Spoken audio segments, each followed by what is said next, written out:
Imamo primere, ko bi res politiki že naredili čisto vse za pozornost, ne? In je prav, po eni strani je smešno to gledati, po drugi strani se pa res vprašaš, v kakem času živimo, ne?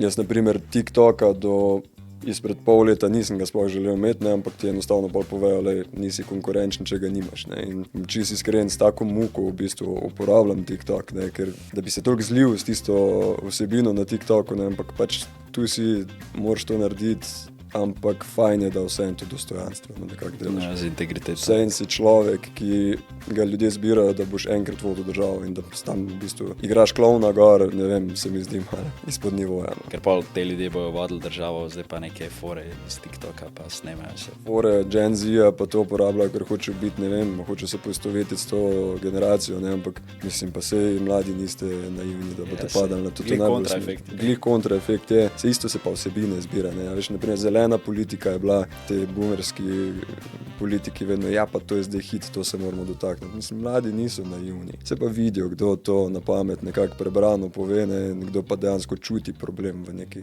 vsebini. Ne. Malo podcenjujoč odnos imajo, no. Ampak se pravi, ljudje niso naivni.